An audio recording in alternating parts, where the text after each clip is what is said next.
कामचोर देवरानी।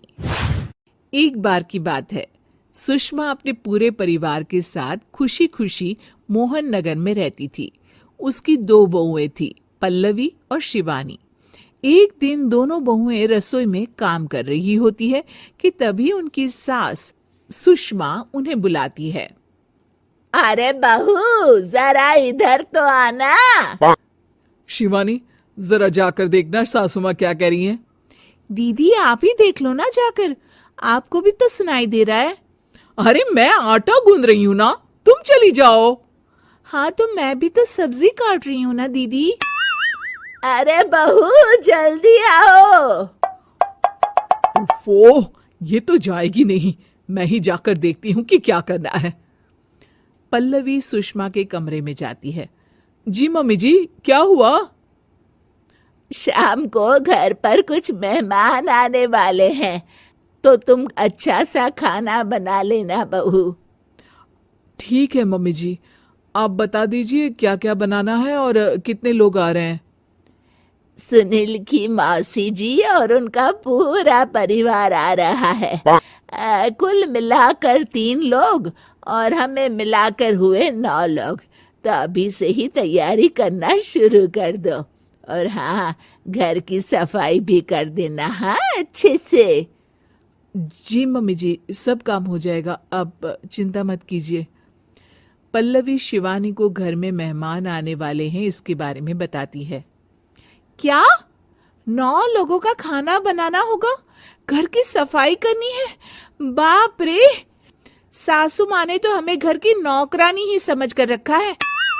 ऐसा नहीं बोलते शिवानी, हम इस घर की बहू हैं और घर के काम करना हमारा फर्ज है। दीदी तो है ही सासू माँ की चमची, जब देखो सासू माँ सासू माँ। मैं तो इतना सारा काम नहीं करने वाली। शिवानी कपड़े लेकर गमला साफ कर रही होती है और चक्कर आने का नाटक करने लगती है। मेरा सर चकरा रहा है। तभी वहां पल्लवी और सासू माँ जाते हैं। अरे बहू, क्या हो गया तुम्हें?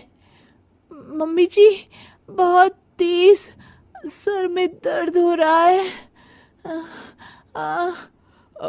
तुम एक काम करो शिवानी, आराम कर लो।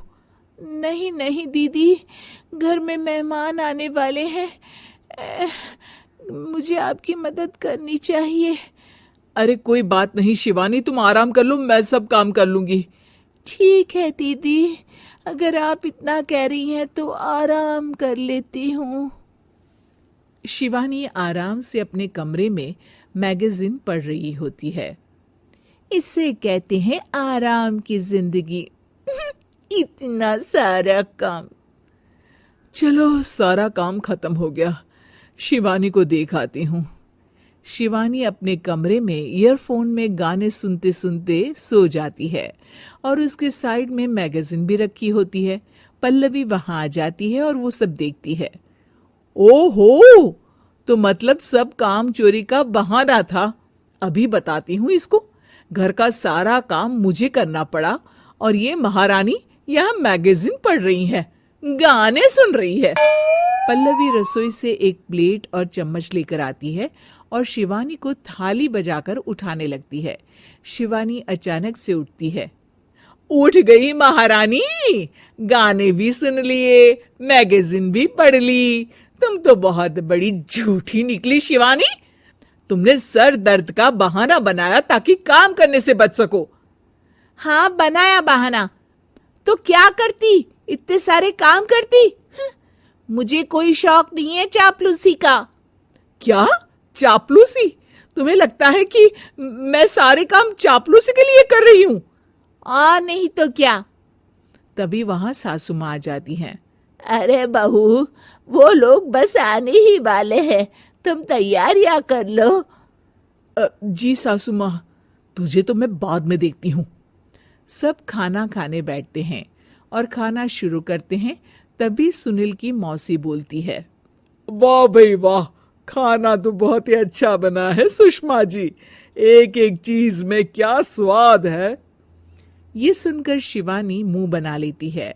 उसे अपनी जिठानी की इतनी तारीफ रास नहीं आती। आपकी बहुएं तो बहुत ही अच्छा खाना बनाती हैं। हाँ, बनाती तो दोनों ही अच्छा है, पर आज ना ये सारा खाना बड़ी बहू ने बनाया है। छोटी बहू की तबीयत ठीक नहीं थी, सो इसलिए।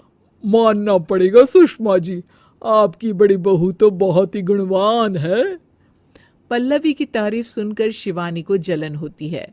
पल्लवी ये सुनकर खुश हो जाती है और शिवानी की तरफ देखकर उसे चिढ़ाती है। कुछ देर बाद मेहमानों के जाने का वक्त हो जाता है। मौसी जी सबके लिए उपहार लाई होती है। वो सबको शगुन के पैसे देती हैं और अंत में पल्लवी के पास आती है। तुम्हारे लिए शगुन का लिफाफा तो है ही, पर बहू तुम्हें एक और उपहार भी मिलेगा इतना अच्छा खाना बनाने के लिए। मौसी अपने सोने के कंगन निकालकर पल्लवी को पहना देती है। ये लो, ये मेरे मनपसंद कंगन है, अब से ये तुम्हारे हुए। धन्यवाद मौसी जी। ये देखकर शिवानी तो पूरी तरह से जल जाती है और गुस्से से रसोई में चली जाती है। तभी वहां पल्लवी आ जाती है और उसे अपने कंगन दिखाने लगती है। देवरानी जी, अब आपका सर दर्द ठीक तो है ना? मुझे लगता है कि अब सर दर्द शुरू हो गया होगा आपका।